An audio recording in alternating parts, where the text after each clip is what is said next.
हैं indirect ranging की। हमने डायरेक्ट रेंजिंग देख लिया। डायरेक्ट रेंजिंग में हमने आई के द्वारा क्या किया था, रेंजिंग किया था। उसके बाद से लाइन रेंजर के द्वारा क्या किए थे, हमने लाइन रेंजर को दो स्टेशन के बीच में लेकर आए थे, ट्रांसवर्स डायरेक्शन में आगे पीछे किया, और दोनों स्टेशन क्या हुए थे, एक ही लाइन में जब दिख गए थे तो हमने उस पॉइंट को एस्टेब्लिश कर लिया था, इंटरमीडिएट पॉइंट। अब देखिए इनडायरेक्ट रेंजिंग में क्या होता है, इनडायरेक्ट रेंजिंग में जब दो स्टेशन आपस में क्या हो, दिखाई न दे, यानी कि ये देखिएगा पॉइंट स्टेशन ये है, ये स्टेशन बी है, और बीच में ये कोई ऊंची भूमि है, ठीक है, पहाड़ी जैसा, ऐसे ऐसे चारों तरफ से क्या है, पहाड़ है, ऐसे पहाड़ होता है ऊंचा, ठीक है। तो हमें अब इनमें रेंजिंग करना है, तो कैसे करेंगे, जब ये स्टेशन आपस में विजिबल नहीं है, तो हम यहाँ से सीधे लाइन बनाना है, तो कैसे बनाएंगे उसको हम समझेंगे। इससे पहले मैं आपको बता दूं, यहाँ आपको एक छोटी सी मिस्टेक नहीं करना है, जो मैक्सिमम स्टूडेंट करते हैं, इसीलिए इनडायरेक्ट रेंजिंग उनको समझ में नहीं आता है। ये वाला जो फिगर बना है ये टॉप व्यू है, ठीक है, टॉप व्यू है, यानी कि आप पहाड़ी पे इधर से ये क्या कीजिएगा कि चढ़िएगा, तो ऐसे टॉप व्यू दिखाया गया कि आप कैसे इधर से इधर के तरफ जा रहे हैं, अभी हम समझेंगे इसको, ठीक है। तो ये फिगर जो है आपके टॉप व्यू है, और ये फिगर जो है वो साइड व्यू है। यहाँ स्टूडेंट ये समझ लेते हैं कि हम पहाड़ी में सर ये ऊपर से नीचे कैसे आ गए, फिर ये C2 से C3 पहाड़ी में नीचे कैसे जा रहे हैं, यहाँ स्टूडेंट ये समझ लेते हैं, इसीलिए इनडायरेक्ट रेंजिंग समझ में नहीं आता है, ठीक है। तो आपको ये समझना है कि हम बाहर से कैसे जा रहे हैं, अंदर की तरफ, यानी कि पहाड़ ऐसे है आपका, ठीक है, तो हम क्या कर रहे हैं कि ऐसे चढ़ते जाएंगे इस पे, और ये वाला वैसे ही चढ़ रहे हैं, ठीक है, पहाड़ पे। तो ये है आपका टॉप व्यू, और ये है आपका साइड व्यू, ठीक है। आप साइड से देखिएगा, ऐसे देखिए, आपको दिखा रहे हैं, साइड से देखिएगा तो ये आपका रेंजिंग रॉड दिख रहा है कि नहीं, तो यही तो है, ऐसे है रेंजिंग रॉड, आप साइड से देख रहे हैं तो ये आपका रेंजिंग रॉड जो है आपका दिख रहा है, लेकिन यहाँ देखिए रेंजिंग रॉड दिख रहा है, ऊपर से जब देखिएगा रेंजिंग रॉड को, मान लीजिए रेंजिंग रॉड गा रहे हैं, तो ऊपर से देखिएगा तो आपको एक पॉइंट दिखेगा, तो ये वही आपका सब है जो पॉइंट दिख रहा है, ठीक है। तो चलिए इसे समझते हैं। मान लीजिए कि ए पॉइंट है, ये एक पॉइंट ए है और दूसरा पॉइंट आपका बी है, ये जो है आपका पॉइंट ए आपको दिख रहा है, इधर आपको पॉइंट बी दिख रहा है, ठीक है सर। अब हमने क्या किया कि रेड वाले को हमने पॉइंट सी माना, चलिए इस रेड वाले को हमने यहां भी रेड से कर दे रहे हैं पॉइंट सी, और ए के तरफ इसको हमने रख दिया क्योंकि ए के तरफ है।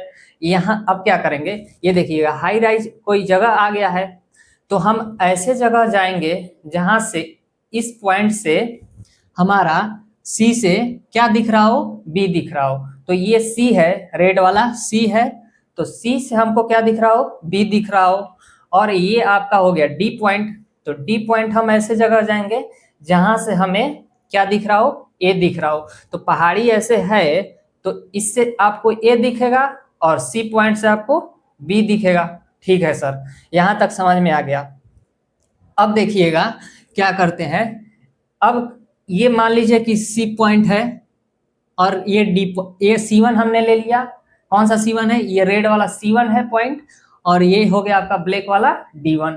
चलिए यहाँ भी हम क्या करते हैं, रेड से C1 कर देते हैं, तो आपको और क्लियरली समझ में आएगा, जब C1 चलेगा आपको तो दिखेगा कि हाँ कैसे कैसे चल रहा है, ठीक है। तो ये देखिए C हो गया आपका, और ये हो गया। अब ये वाला जो पॉइंट हमने लिया है ग्राउंड पे, ये आपका जो ग्राउंड है ये कैसा है, ऐसे है, ये चारों तरफ से क्या हुआ है, उठा हुआ है, इसीलिए हमने ये बीच में रखा है, आपको मानना है कि ये ग्राउंड ऐसा है, ऊंचा है और टीला है, ये स्टेशन बी से स्टेशन ए तक क्लियर मतलब विजिबल नहीं है, इसीलिए हम क्या कर रहे हैं कि पहाड़ी से दूर ऐसे बाहर के तरफ हमने एक पॉइंट क्या लिया, डी लिया, और इधर सी लिया, ठीक है सर।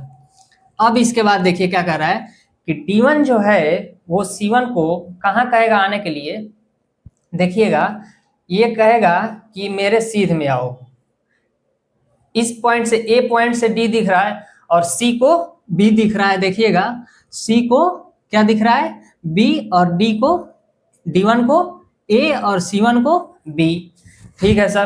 तो यहां देखिएगा ये जो C1 है आपका, इसको बोलेगा D1, D1 कहेगा C1 को कि तुम और इधर आओ, किधर, क्योंकि ये पॉइंट तो दिख रहा है, D1 से ए दिख रहा है आपको, D1 से D1 से ए दिख रहा है, देखिएगा यहां भी देखिए, यहां भी दिखिए, D1 से ए दिख रहा है और ये आपका है C1। तो C1 को बोलेगा D1 कहां आने के लिए, ए पॉइंट और D1 पॉइंट के बीच में। तो ये देखिएगा यहां से आपका हो गया ए पॉइंट, ये हो गया D1 और ये C1 आएगा क्या, बीच में ऐसे इधर। ठीक है सर। अब ये क्या हुआ, धीरे धीरे पहाड़ पे चढ़ने लगा। अब देखिए तो इससे भी अब ये पॉइंट दिख रहा है, ये तीनों क्या हो गए, एक ही सीध में आ गए। कौन, D1 C2, ये अब नया पॉइंट हो गया C2, पहले था यहाँ तो C1 था, अब ये C2 हो गया और ये पॉइंट है A।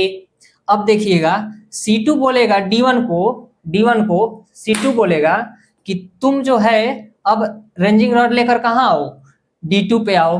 किस पॉइंट पे, D2 पे, क्योंकि C2 से अब क्या दिख रहा है, B, तो ये B दिख रहा है। तो ये क्या होगा कि ये रेंजिंग रॉड लेकर आपके आगे आएंगे। ठीक है। तो अब देखिए पहाड़ी पे धीरे धीरे चढ़ रहा है लोग। ठीक है सर। ये कहाँ आ गया, अब ये आ गया C2 पे और ये आ गया D2 पे। यहां तक क्लियर है। अब देखिए ये आगे, अब फिर ये बोलेगा C2 को कि तुम भी अब आगे आओ, क्योंकि ये दोनों दिख रहा है। तो फिर अब ये आगे आएगा, ये फिर आगे आएगा, धीरे धीरे ऐसे करते करते क्या होगा कि ये दोनों लोग पहाड़ी पे चढ़ जाएंगे और ये चारों जो पॉइंट होगा आपका, अब इसको पहाड़ को हटा दे रहे हैं, अब ये चारों जो पॉइंट होगा आपका क्या होगा, एक ही लाइन में हो जाएगा और रेंजिंग हो जाएगा।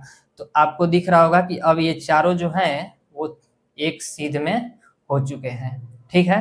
तो इस तरह से हम क्या करते हैं, इनडायरेक्ट रेंजिंग करते हैं। हम यहाँ ये समझ लेते हैं कि सर ये देखिए अब C1 को ये नीचे कहाँ से जाएगा, ये D1 से D2 कहाँ जाएगा, नीचे हम समझ लेते हैं, लेकिन नीचे नहीं, ये पहाड़ से हम क्या करते हैं, ऊपर की तरफ चढ़ते हैं। जैसे आपने यहाँ देखा कि हम ऊपर की तरफ धीरे धीरे क्या थे, देखिएगा एक बार में क्विक रिवीजन कराते हैं आपको। ये था आपका C1 और ये था D1। ये देखिए C1 को बोला D1 कि तुम ऐसे बीच में आओ, हम तीनों एक ही सीध में हो जाए, ऐसे तीनों एक ही सीध में हो गए। फिर बोला C2 बोला कि तुम भी आगे आओ, फिर ऐसे आगे चढ़ते गए और क्या हुआ कि ये चारों जो है एक सीध में आपके हो गए और आपका रेंजिंग जो है वो इनडायरेक्ट तरह से हो गया। ठीक है। तो चलिए इसके बारे में हम लिखते हैं और ये सारे सिस्टम को अब हटाते हैं। ठीक है। चलिए हम देखते हैं इनडायरेक्ट रेंजिंग के थ्योरी जो लिखे हैं इसके बारे में हम पढ़ते हैं। वीडियो लंबा ना हो इसीलिए हमने पहले से लिखा है, जो हमने आपको स्टेप बाय स्टेप समझाया सेम वही चीजें यहाँ पे लिखे हैं। ठीक है। तो चलिए हम एक एक पॉइंट यहाँ पढ़ के आपको दिखाते हैं। देखिए फर्स्ट पॉइंट क्या है, जब दो पॉइंट के सीध में कोई टीला या ऊंची धरती आ जाए अथवा इनमें बहुत अधिक क्या हो, बहुत अधिक दूरी हो। देखिए ये वाला टीला जो है आ गया है कहाँ, दो पॉइंट ए और बी के बीच में, या फिर ये ए और बी के बीच क्या हो, बहुत अधिक दूरी हो। तो क्या करते हैं कि जिसके कारण इस पॉइंट पर लगे हुए रेंजिंग रॉड क्या करते हैं, लगे हुए, यहाँ लाइट आ रहा था इसलिए हमने नहीं लिखा, लगे हुए रॉड आपस में दिखाई न पड़े तो हम क्या करते हैं, वहां डायरेक्ट रेंजिंग संभव नहीं होता है। इसलिए हम क्या करते हैं, ऐसी स्थिति में इनडायरेक्ट रेंजिंग किया जाता है। क्या किया जाता है ऐसी स्थिति में, इनडायरेक्ट रेंजिंग किया जाता है। ठीक है सर। इसके बाद देखिए क्या कर रहा है, इसके लिए दोनों मेन पॉइंट्स के मध्य, यानी कि दोनों मेन पॉइंट्स कौन कौन से थे, ए और बी, इनके मध्य इंटरमीडिएट पॉइंट यानी कि अंतर मध्य बिंदु स्थापित किए जाते हैं, जहां से क्या हो, मेन पॉइंट स्पष्ट दिखाई पड़े। तो हमने दो पॉइंट क्या किया था, स्थापित किया था, सी और डी। ठीक है। तो सी और डी को स्थापित किया था जहां से मेन पॉइंट क्या हो रहे हैं, देखिए यहां से बी दिख रहा है और यहां से आपको ए दिख रहा है। ठीक है सर। इसके बाद देखिए ये इंटरमीडिएट पॉइंट्स निम्न प्रकार से स्थापित किए जाते हैं।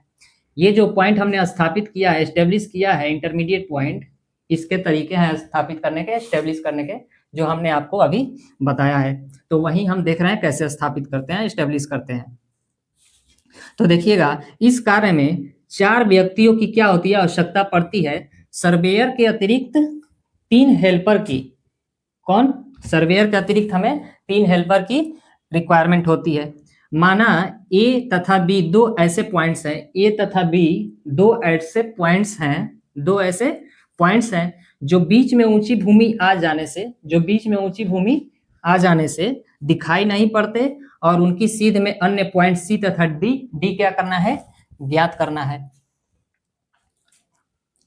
जो बीच में ऊंची भूमि आ जाने से, जो बीच में ऊंची भूमि आ जाने से आपस में दिखाई नहीं पड़ते और उनकी सीध में अन्य पॉइंट सी तथा डी क्या करना है, आपको ज्ञात करना है। ठीक है, तो चलिए इसके आगे हम जैसे जैसे प्रोसेस किए थे ऐसे उसको हम लिखते हैं। तो आप लोग इसे लिख लीजिए, इसके बाद से हम नेक्स्ट पॉइंट लिखते हैं। अब देखिएगा कैसे पॉइंट सी और डी को हम क्या करते हैं, एस्टेब्लिश करते हैं। तो देखिए क्या करते हैं, अब दो हेल्पर हाथों में रेंजिंग रॉड लेकर ऐसे पॉइंट C1 तथा D1 एस्टेब्लिश करते हैं। यानी कि C1 और D1 हमने एस्टेब्लिश कहाँ किया था, बाहर की तरफ। ये देखिए बाहर की तरफ C1 और D1 एस्टेब्लिश किया था। पर खड़े व्यक्ति को देखिए, जहां से D1 पर खड़े व्यक्ति को पॉइंट ए, D1 पर खड़े व्यक्ति को ए पर गड़ा हुआ रॉड दिखाई पड़े, यानी कि D1 पर गड़े हुए रेंजिंग रॉड ए दिखाई पड़े, तथा C1 पर खड़े व्यक्ति को, C1 पर खड़े व्यक्ति को बी पर गड़ा हुआ रेंजिंग रॉड दिखाई पड़े। ऐसे हम दो रेंजिंग रॉड लेकर खड़े हो जाते हैं हेल्पर। इसके बाद देखिए क्या करते हैं, अब D1 पर खड़ा व्यक्ति C1 को, D1 पर खड़ा व्यक्ति C1 को ऐसे पॉइंट पर आने को कहेगा, ऐसे पॉइंट पर आने को कहेगा जो A और D1 के ठीक सीध में हो, जो A और D1 के ठीक सीध में हो। तो देखिए C1 यहाँ इस पॉइंट से कहाँ आ गया, C2 पे आ गया। तो देखिए क्या कह रहा है कि इस तरह, इस प्रकार पॉइंट C एस्टेब्लिश हो जाता है। इस प्रकार पॉइंट C यहाँ एस्टेब्लिश हो गया। अब देखिए C2 और B एक सीध में हो गए, तो C2 कहेगा D1 को कि तुम ऐसे पॉइंट D2 पे आओ कि ये तीनों एक सीध में हो जाए। तो D1 उठकर यहाँ से यहाँ चला आया, तो ये तीनों अब एक सीध में हो गए। फिर D2 कहेगा C2 को कि तुम ऐसे पॉइंट पे आओ कि D2 और A के ठीक सीध में हो जाओ। तो C2 यहाँ से C3 पे आ जाएगा। C3 पे आया, फिर ये बोलेगा D2 को यहाँ आओ, कहाँ कि ये तीनों एक सीध में हो जाए। फिर ऐसे ही करते करते हम कहाँ आ जाते हैं, एकदम लाइन के करीब आ जाते हैं और ये चारों पॉइंट एक सीध में हो जाते हैं। तो वही लिखा है। अब C2 पॉइंट पर खड़ा व्यक्ति D1 को, C2 पॉइंट पर खड़ा व्यक्ति D1 को D2 पर आने को कहेगा जो B और C2 के ठीक सीध में हो, जो B और C2 के ठीक सीध में हो। इस प्रकार पॉइंट D2 एस्टेब्लिश हो जाता है। इसी प्रकार C4 के बाद पॉइंट C तथा D पर आने के लिए यह प्रोसेस तब तक चलता रहेगा जब तक ABCD चारों एक सीध में नहीं आ जाते हैं।